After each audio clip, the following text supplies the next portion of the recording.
Good afternoon, everyone. What do you say after watching that? I'm Cameron Ridle from Channel 3 and CBS 5. I'm a morning show reporter for Good Morning Arizona and CBS 5 this morning. And it is a pleasure and an honor to be your MC this afternoon. There are a lot of important people at a place where there are two TV stations in one building. There's your Scott Passmores and your Brandon Lees and Yetta Gibsons, and then there's me. So for you all to invite me here, I am very grateful and honored to spend a Friday afternoon with you.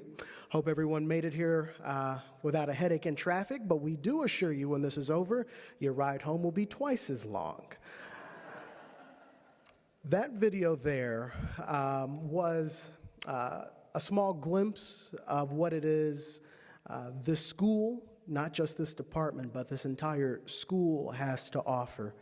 And it's also a small glimpse of the reality that the people in this program will go throughout their career.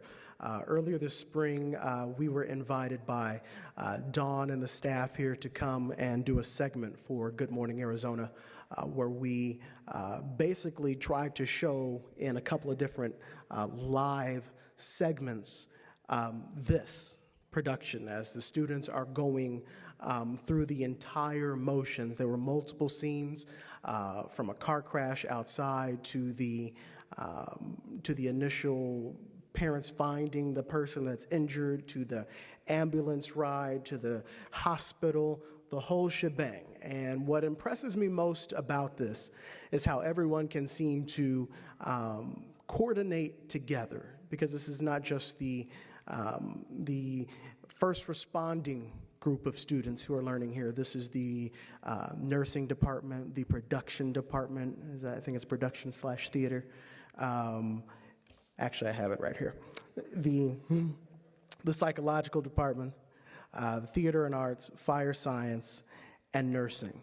Those are 4 different departments who somehow are able to all come together and have a successful 2-day production and teach and learn. It impresses me because I work in the broadcasting business, which is based in communication, and one group of people can't seem to do that, can't seem to communicate. But you all somehow have put it all together, and it is amazing. I was very impressed with the entire thing, everything from what you have to realize when you're watching this is you're watching students who are in a scenario but do not know what is going to come next.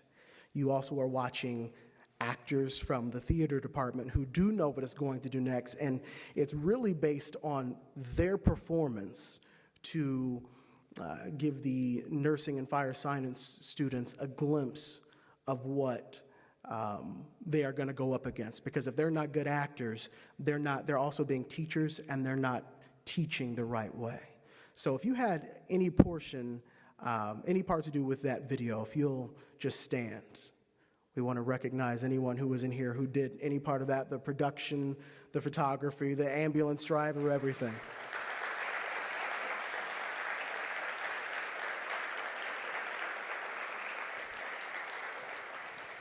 Thank you all for your hard work on that. I suggested back there, I said, why didn't they do this live out here in the theater? I think that would be cool, because there's something about, I've been in these parts of these scenes as a news reporter.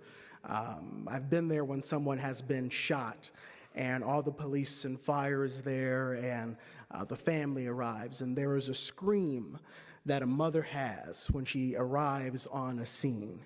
And you don't have to see her, you don't have to be around her, but you know the mom just arrived. And that's part of what you saw with Dolores and her wonderful acting. Thank you, Dolores.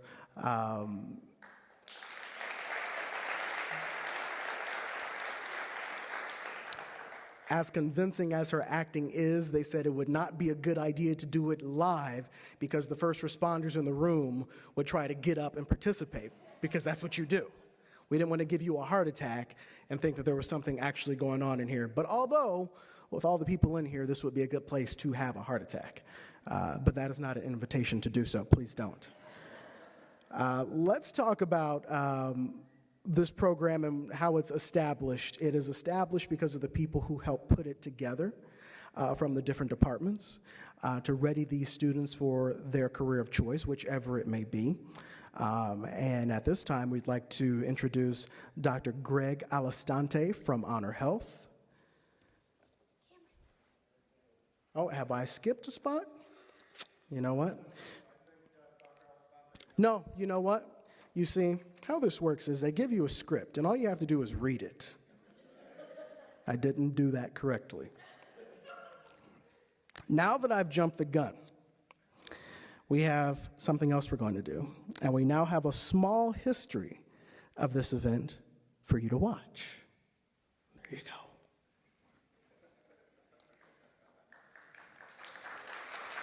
In previous paramedic training programs, the primary demographic of students were fire service-based individuals or emergency medical service-based individuals.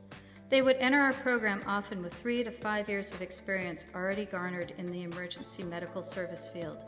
Unfortunately, due to the economic downturn of 2008, we saw a large pendulum shift in the demographic that would enter our paramedic programs. Our current student demographic are entry-level providers, those individuals that have decided that they want a career in the emergency medical field or they want to be paramedics. These individuals have never ridden on an ambulance, have never ridden on a fire truck, and have never encountered an emergency situation. Mesa Community College had to significantly change our approach in training these students. The Immersive Total Patient Management Experience, or ITPME, was born in 2015. The idea started on a cocktail napkin during a break in the new faculty orientation. That break brought together an unlikely collaboration between faculty from fire science and the theater and film arts programs. The key question was, how could we collaborate in bringing realism to simulated incidents in the paramedic program? That thought evolved into ITPME. Since that time, there have been 4 successful years of ITPME, which expanded each year. Initially, it only involved students, faculty, and staff from the EMT program, the paramedic program, and the theater and film arts makeup effects. 2016 brought the inclusion of the Department of Nursing to the event. Now student nurses would gain experience in our simulated hospital, receiving the patients from the paramedic students. In 2017, the Department of Psychology and the 4th-year medical students from the Midwestern University School of Osteopathic Medicine joined. The medical students would take the role of medical direction physicians in our patch and courtesy notification room as attending physicians in the hospital. Psychology students staffed our crisis intervention units that would respond to the simulated scenarios with our paramedic students.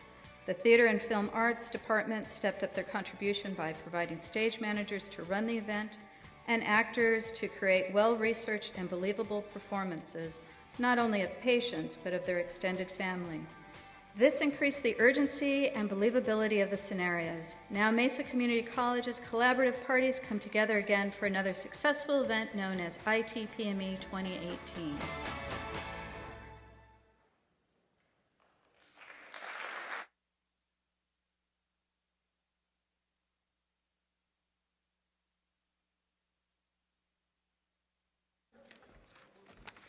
All right, I've been reprimanded.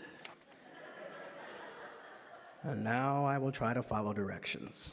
All right, the ITPME program is not only a long name, but it was established to better ready students for their career of choice.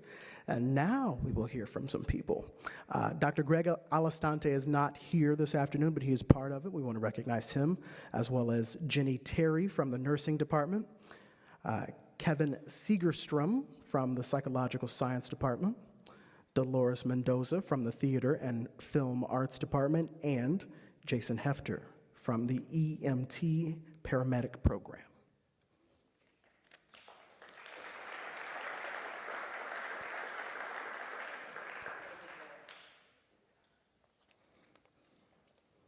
Now, who's not following directions?